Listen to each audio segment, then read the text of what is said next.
हरि ओम। जय श्री राधे, जय श्री कृष्ण। आप सभी को हृदय से प्यार भरी राधे राधे। और कैसे हैं आप सब? I hope you are absolutely fine. आप सब कुशल मंगल होंगे और भगवान की भक्ति में लीन होंगे। मैं राधेश्याम वशिष्ठ नित्य आपको इस YouTube चैनल के ऊपर, जिसका के नाम है VKVPS परिवार वृंदावन विश्व कल्याण भागवत प्रचार संघ, जिसके अंतर्गत प्रतिदिन आपको एक अध्याय की हम कथा श्रवण कराते हैं। पूर्व में श्रीमद् भागवत कथा, देवी भागवत कथा, शिव महापुराण कथा, राम कथा आदि की विस्तार पूर्वक आपको कथाएं भी इस चैनल पर मिल जाएंगी, साप्ताहिक कथा। और अभी विस्तार पूर्वक हम यथारूप मूल पाठ लेके चले हुए हैं। श्रीधाम वृंदावन भागवत निकेतन से यह कथा आपको नित्य श्रवण करने को मिल रही है। ठाकुर जी का ऐसा संयोग बनाया हुआ है परमात्मा ने कि ब्रज में ही इस समय निवास चला हुआ है। ब्रज से अतिरिक्त कहीं अन्य जाना नहीं हो पा रहा है। तो भगवान की बड़ी कृपा है जो अपनी गोद में बैठा रखा है और यहीं गोद में बैठ के भागवत का अध्ययन और पठन पाठन, उसी क्रम में आपको भी मूल पाठ श्रवण करने को मिल रहा है। मूल कथा लेके चले हुए हैं, यथारूप लेकर चले हुए हैं। नए आए हैं, चैनल को सब्सक्राइब कर लीजिए और आइए श्रीमद् भागवत का मूल संकीर्तन मेरे साथ गुनगुनाइए। श्री कृष्ण गोविंद हरे मुरारी, हे नाथ नारायण वासुदेव। श्री कृष्ण गोविंद हरे मुरारी, हे नाथ नारायण वासुदेव। हे नाथ नारायण वासुदेव, हे नाथ नारायण वासुदेव। श्री कृष्ण गोविंद हरे मुरारी, हे नाथ नारायण वासुदेव। नारायणं नमस्कृत्य नरं चैव नरोत्तमं देवीं सरस्वतीं व्यासं ततो जयमुदीरयेत्। कृष्णाय वासुदेवाय हरये परमात्मने प्रणतः क्लेशनाशाय गोविन्दाय नमो नमः। ओम नमो भगवते वासुदेवाय। श्रीमद्भागवत महापुराणम् अथ अष्टषष्टितमो अध्याय। श्रीशुक उवाच।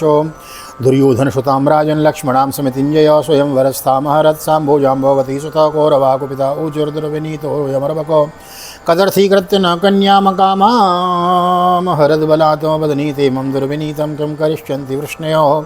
ये स्मत्प्रसादोपचितां दत्तां नो भुञ्जते महीं निगृहीतं सुतं श्रुत्वा यद्दे सन्ति ये वृष्णयो भग्नदर्पासमं यान्ति प्राणा एव सुसंयतः इति कर्णासलोभूरिर्यज्ञकेतु सुयोधनः संभमारे वीरे बुद्धं कुरु वृद्धानुमोदितः। श्री सुखदेव जी कहते हैं, परीक्षित जाम्बवती नंदन सांब अकेले ही बहुत बड़े बड़े वीरों पर विजय प्राप्त करने वाले थे। वे स्वयंवर में स्थित दुर्योधन की कन्या लक्ष्मणा को वर लाए। इससे कौरवों को बड़ा क्रोध हुआ। वे बोले, यह बालक बहुत ढीठ है, देखो तो सही, इसने हम लोगों को नीचा दिखाकर बलपूर्वक हमारी कन्या का अपहरण कर लिया है। वह तो इसे चाहती भी न थी, अतः यह ढीठ को पकड़कर बांध लो। यदि तो यदुवंशी लोग रुष्ट भी होंगे तो हमारा क्या बिगाड़ देंगे। वे लोग हमारी ही कृपा से, हमारी ही दी हुई धनधान्य से परिपूर्ण पृथ्वी का उपभोग कर रहे हैं। यदि वो लोग अपने इस लड़के के बंदी होने का समाचार सुनकर यहाँ आएंगे तो हम लोग उनका सारा घमंड चूर चूर कर देंगे और उन लोगों के मिजाज वैसे ही ठंडे हो जाएंगे जैसे संयमी पुरुष के द्वारा प्राणायाम और उपायों से वश में हुई इंद्रियाँ। ऐसा विचार करके कर्णसल भूरिश्रवा यज्ञकेतु और दुर्योधन आदि वीरों ने कुरुवंश के बड़े बूढ़ों की अनुमति के लिए तथा सांब को पकड़ लेने की तैयारी करी है। दृष्ट्वानुधावत सांबो राष्ट्रान् महारत प्रगृह्य रुचिरं चापं तस्थो सिंहम् इवैकलः तं तेजगृक्षभ क्रुद्धास्तिष्ठतिष्ठेति वासणौ आशाद्य धन्विनो बाणैः कर्णाग्रण्योषमागिरन् सोपविद्ध कुरु श्रेष्ठ कुरुभिर्यदुनन्दनः नाम्रस्य दत्तचिन्त्याभ्यं सिंहं क्षुद्रमृगेरिव विस्फूर्जं रुचिरं चापं सर्वान् विव्याधसायकैः कर्णादीन् षड्रथान् वीरांस्तावद्भिर्युगपदपृथक्। ऐसा विचार करके वीरों ने कुरुवंश के बड़े बूढ़ों को अनुमति दी तथा सांब को पकड़ लेने की तैयारी की। जब महारथी सांब ने देखा कि धृतराष्ट्र के पुत्र मेरा पीछा कर रहे हैं, तब वे एक सुंदर धनुष चढ़ाकर सिंह के समान अकेले ही रणभूमि में डट गए। इधर कर्ण को मुखिया बनाकर कौरव वीर धनुष चढ़ाए हुए सांब के पास आ पहुंचे और क्रोध में भरकर उनको पकड़ लेने की इच्छा से खड़ा रहे इस प्रकार ललकारते हुए बाणों की वर्षा करने लगे। परीक्षित नंदन सांब अचिंत्य ऐश्वर्यशाली भगवान श्री कृष्ण के पुत्र थे। कौरवों के प्रहार से वे उन पर चढ़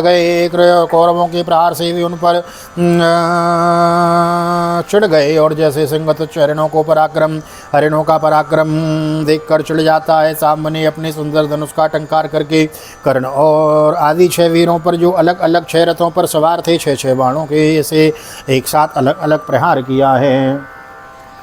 चतुरो चतुर्भिश्चतुरो वाहनीनेकैकेन सुसारथीन् रतनिश्चो महेश्वासांस्तस्य ते व्यपूजयन् तं तु ते विरथं चक्रोश्चत्वारश्चतुरो यानैकस्तूरारितं जग्ने जिक्षेदान्योसरासनं तं वधुवा विरतीकृत्य कृक्षेण गर्भो यदि कुमारस्वस्य कन्यां च स्वपुरं जायनो विशन्।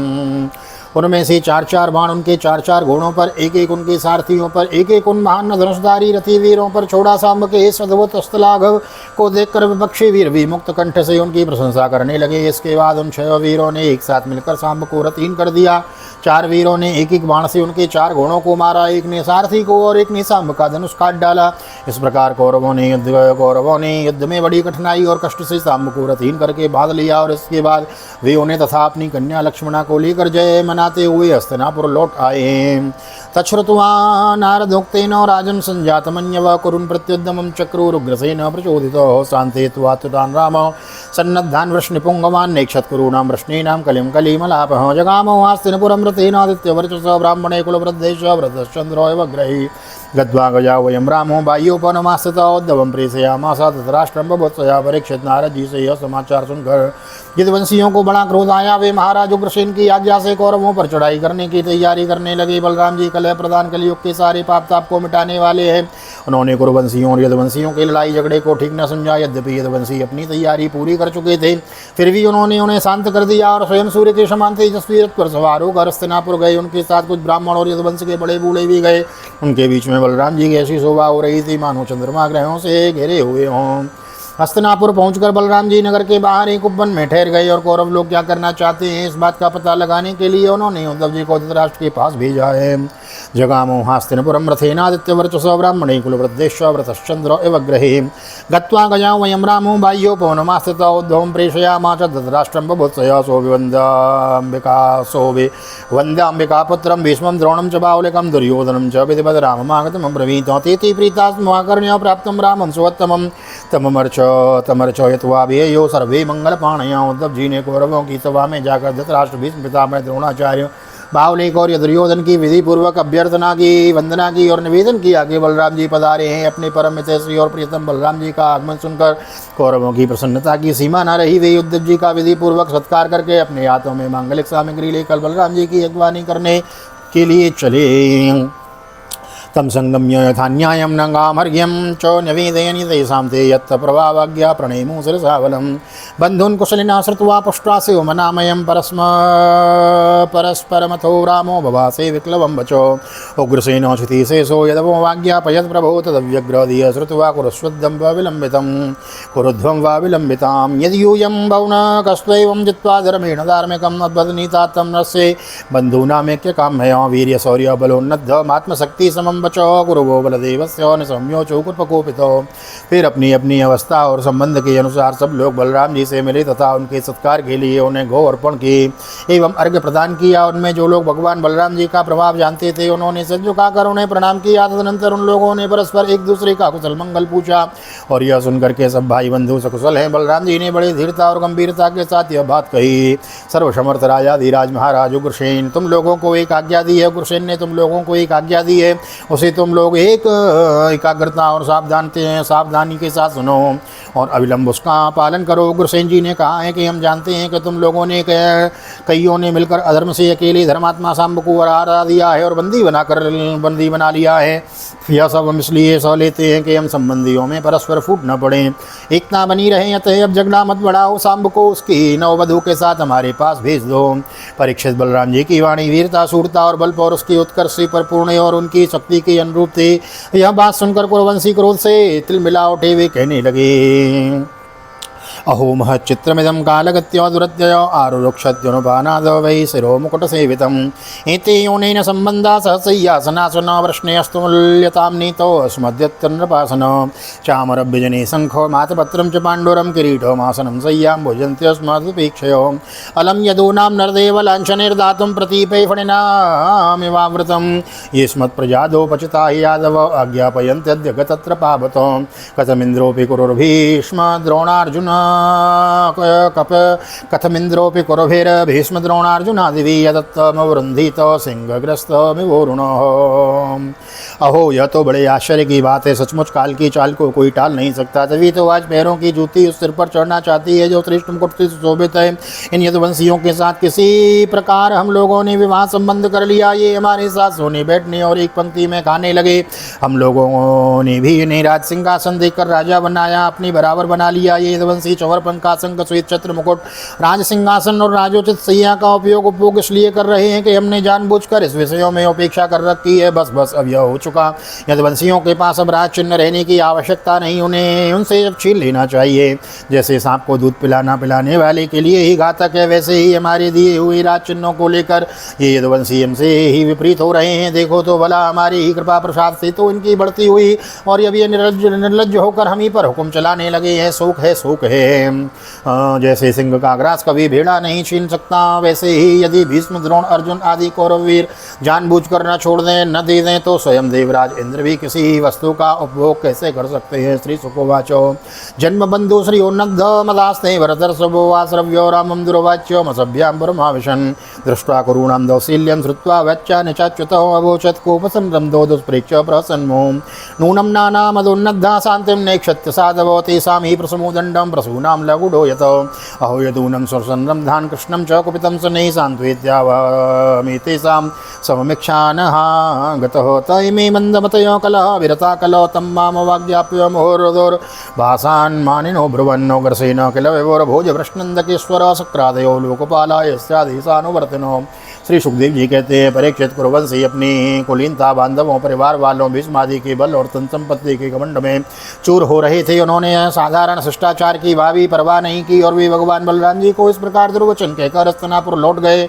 बलराम जी ने कौरवों की दुष्टता शिष्टता देखी और उनकी दुर्वचन भी सुनी। अब उनका चेहरा क्रोध से तमतमा उठा। उस समय उनकी ओर देखा तक नहीं जाता था। वे बार बार जिन दुष्टों की अपनी कुलीनता के जोर जोर से हंसकर कहने लगे, सच है, जिन दुष्टों को अपनी कुलीनता, बल, पौरुष और धन का घमंड हो जाता है वे शांति नहीं चाहते। उनको दमन करने का, रास्ते पर लाने का उपाय समझाना बुझाना नहीं बल्कि दंड देना ठीक वैसे ही जैसे पशुओं को ठीक करने के लिए डंडे का प्रयोग आवश्यक होता है। भला देखो तो सही, सारे यदुवंशी और श्री कृष्ण भी क्रोध से भरकर लड़ाइयों के लिए तैयार हो रहे हैं। मैं उन्हें सनी समझा हो जाकर इन लोगों को शांत करने के लिए, सुलह करने के लिए यहाँ आया हूँ। फिर भी ये मूर्ख ऐसी दुष्टता कर रहे हैं। इन्हें शांति प्यारी नहीं, कलह प्यारा है। ये इतने घमंडी हो रहे हैं कि बार बार मेरा तिरस्कार करके गालियाँ बक रहे हैं। ठीक है भाई, ठीक है, पृथ्वी के राजाओं की तो बात ही क्या है। त्रिलोकी के स्वामी इंद्रादि लोकपाल जिनकी आज्ञा का पालन करते हैं वे उग्रसेन राजाधिराज नहीं हैं। वे तो केवल भोजवृष्णि और अंधकवंशी यादवों के स्वामी हैं। सुधर्मा क्रम्यते येन पारिजातो मरांग्रिपो आनीय भुज्यते सोऽसो न किलाङ्ग्यासनारणो यस्य पादायुगं साक्षात् श्रीरूपास्ते किलेश्वरी स नारति किल श्रीसो नरदेव परीक्षितान् यस्याङ्घ्रिपङ्कजरजोखिललोकपालैर्मौल्योत्तमैर्धतमुपासित तीर्थं ब्रह्म भवमपि यस्य कलाकलाय श्रीशोद्वहेमचिरमस्य नपासनं को पुञ्जते कुरभिरदत्तं भूखण्डं वृष्ण्य किल उपानः किल वयं स्वयं तो कुरवशिर औश्वर्यमत्तानां यवमानिनाम् असम्बन्धा गिरुरुक्षा कः सुहितानुशासितो अद्य निष्कौरवी पृथ्वीं करिष्यामि इत्यमर्षित गृहीत्वा इलमुत्तस्थो यन्नेव जगत्त्रयं लाङ्गलाग्रेण नगरमुद्विधार्य गजाव वयं निवचकरसो च गङ्गायां प्रहरिष्यन्नमर्षितो जलयानामिवाघूर्णं गङ्गायां नगरं यतत् आकृष्णमाणमालोक्य कौरवा जातसंभ्रमो। जो सुधर्मा सभा को अधिकार में करके उसमें विराजते हैं और जो देवताओं के वृक्ष पारिजात को उखाड़ कर ले आते हैं और उसका उपभोग करते हैं, वे भगवान श्री कृष्ण भी राज सिंहासन के अधिकारी नहीं है। अच्छी बात है, सारे जगत के स्वामिनी भगवती लक्ष्मी स्वयं जिनके चरण कमलों की उपासना करती हैं वे लक्ष्मीपति भगवान श्री कृष्णचंद्र छत्रचवर आदि राजोचित सामग्रियों को नहीं रख सकते। ठीक है भाई, जिनके चरण कमलों की धूल संत पुरुषों के द्वारा सेवित गंगा आदि तीर्थों को भी तीर्थ बनाने वाली है। सारे लोकपाल अपने अपने श्रेष्ठ मुकुट पर जिनके चरण कमलों की धूल धारण करते हैं, ब्रह्मा शंकर में और लक्ष्मी जी जिनकी कला की भी कला है और जिनके चरणों की धूल सदा सर्वदा धारण करते हैं, वे भगवान श्री कृष्ण के लिए भला राज सिंहासन कहाँ रखा है। बेचारे यदुवंशी तो कौरवों का दिया हुआ पृथ्वी का एक भी टुकड़ा भोगते हैं, क्या खूब है हम लोग ज्योति हैं और वे कुरुवंश स्वयं से रहें। वे हम लोग ऐश्वर्य ये लोग ऐश्वर्य से उन्मत्त घमंडी कौरव पागल तरीके हो रहे हैं। इनकी एक एक बात कुटता से भरी और बेसर पैर की है। जैसे मेरे जैसा पुरुष जो इनका शासन कर सकता है, इन्हें दंड देकर इनके होश ठिकाने लगा सकता है, भला इनकी बातों को कैसे सहन कर सकता। आज मैं सारी पृथ्वी को कौरवहीन कर डालूंगा। इस प्रकार कहते कहते बलराम जी क्रोध में ऐसे भर आए मानो त्रिलोकी को भस्म कर देंगे। वे अपना हल लेकर अकेले ही खड़े हो गए। उन्होंने उसकी नोक से बार बार चूट करके हस्तिनापुर को उखाड़ लिया और डुबाने के लिए बड़े क्रोध से गंगा जी की ओर खींचने लगे। हल से खींचने पर हस्तिनापुर इस प्रकार कांपने लगा मानो जल में कोई नाव डगमगा रही हो। जब कौरवों ने देखा कि हमारा नगर तो गंगा जी में गिर रहा है, तब वे घबरा उठे। तमेव शरणं जगमुष कुटुम्बाजी विशव स लक्ष्मणं पुरस्कृत्य शाम्बं प्राञ्जलय प्रभुं। रामो रामोऽखिलाधार प्रभावं न विदामिते मूढानां न कुबुद्धीनां क्षन्तुमर्हष्यति क्रमम्। स्थितियोत्पत्त्यप्ययानां त्वमेको हेतुर्नराश्रय लोकान् क्रीडनकानि स क्रीडतस्ते वदन्ति। त्वमेव मूर्धनि समनन्तलीलया भूमण्डलं विवर्ष सहस्रमूर्धन् अन्ते च यः स्वात्मनिरुद्धविस्य शेषे द्वितीया परिशिष्यमाणा। कोपस्ते किलशिक्षार्थं न द्वेषान्न च मत्सराद् विव्रतो भगवान् सत्त्वं तिथिपाता पालन तत्परो। नमस्ते सर्वभूतात्मन् सर्वशक्तिधराव्यय विश्वकर्मन् नमस्तेस्तु त्वां वयं शरणं गतो। फिर उन लोगों ने लक्ष्मणा के साथ को आगे किया और अपने प्राणों की रक्षा के लिए कुटुंब के साथ हाथ जोड़कर सर्वशक्तिमान उन्हीं भगवान बलराम जी की शरण में गए और कहने लगे, लोकाविराम बलराम जी, आप सारे जगत के आधार शेष जी हैं। हम आपका प्रभाव नहीं जानते प्रभु, हम लोग मूढ़ हो रहे हैं, हमारी बुद्धि बिगड़ गई है, इसलिए आप हम लोगों का अपराध क्षमा कर दीजिए। आप जगत की स्थिति, उत्पत्ति और प्रलय के एकमात्र कारण हैं और स्वयं निराधार स्थिति हैं। सर्वशक्तिमान प्रभु, बड़े बड़े ऋषि मुनि कहते हैं कि आप खिलाड़ी हैं और ये सब लोग आपके खिलौने हैं। अनंत आपके सहस्त्र सहस्त्र सिर हैं और आप खेल खेल में ही सारे भूमंडल को अपने सिर पर रखते हैं। जब प्रलय का समय आता है तब आप सारे जगत को अपने भीतर लीन कर लेते हैं और केवल आप ही बच रहते हैं, अद्वितीय रूप सहन करते हैं। भगवान, आप जगत की स्थिति और पालन के लिए विशुद्ध सत्व में शरीर ग्रहण किए हुए हैं। आपका यह क्रोध, द्वेष और मत्सर के कारण नहीं है, यह तो समस्त प्राणियों को शिक्षा देने के लिए है। समस्त शक्तियों को धारण करने वाले सर्व प्राणी स्वरूप अविनाशी भगवान, आपको हम नमस्कार करते हैं।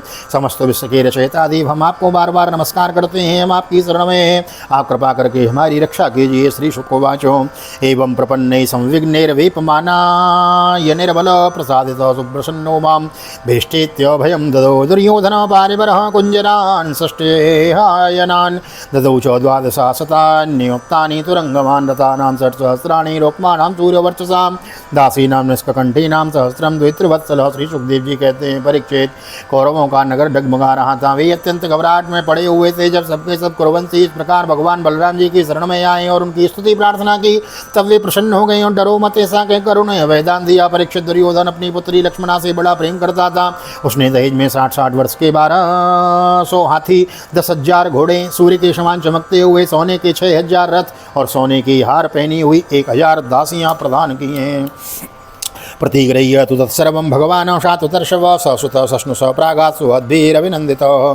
ततः प्रविष्टः स्वपरं हलायुधो समेत्य बन्धूननुरक्तचेतसः सशंस सर्वं यदुपङ्गवानां मध्ये सभायां पुरुषो स्वचेष्टितम्। अद्यापि न च पुरं एतत् सूचयत् रामविक्रमं समुन्नतं दक्षिणतो गंगायाम् अनुदृश्यते। यदुवंशशिरोमणि भगवान बलराम जी ने यह शब्द ही स्वीकार किया और नवदंपति लक्ष्मणा तथा सांब के साथ कौरवों का अभिनंदन स्वीकार करके द्वारिका की यात्रा की। तब बलराम जी द्वारिकापुरी में पहुंचे और अपने प्रेमी तथा समाचार जानने के लिए उत्सुक बंधु बांधवों से मिले। उन्होंने यदुवंशियों की भरी सभा में अपना वह सारा चरित्र कह सुनाया जो हस्तिनापुर में उन्होंने कौरवों के साथ किया था। परीक्षित, यह हस्तिनापुर आज भी दक्षिण की ओर ऊंचा और गंगा जी की ओर कुछ झुका हुआ है और इस प्रकार यह भगवान बलराम जी के पराक्रम की सूचना दे रहा है। स्वस्थ श्रीमद्भागवते महापुराणे पारमहंस्यां संहितायां 10वें स्कंदे उत्तरार्धे हस्तिनपुरकर्षणं रूप संकर्षण विजयो नाम षष्ठतमो श्री बालकृष्ण चरणार्पणमस्तु। कृष्णाय वासुदेवाय हरये परमात्मने प्रणतक्लेशनाशाय गोविंदाय नमो नमः। हरे कृष्ण कृष्ण कृष्ण हरे हरे, हरे राम राम राम हरे हरे। राधे कृष्ण कृष्ण कृष्ण राधे राधे, राधे श्याम श्याम श्याम राधे राधे। बोल राधा गोविंद भगवान की जय। श्रीमद्भागवत महापुराण की जय। श्री वेदव्यास जी महाराज की जय। सुखदेव जी महाराज की जय। राजा परीक्षित जी महाराज की जय। राजा रामचंद्र भगवान की जय। श्री हनुमान जी महाराज की जय। गोवर्धन नाथ की जय। यमुनी महारानी की जय। वृंदावन माँ की बिहारी लाल की जय।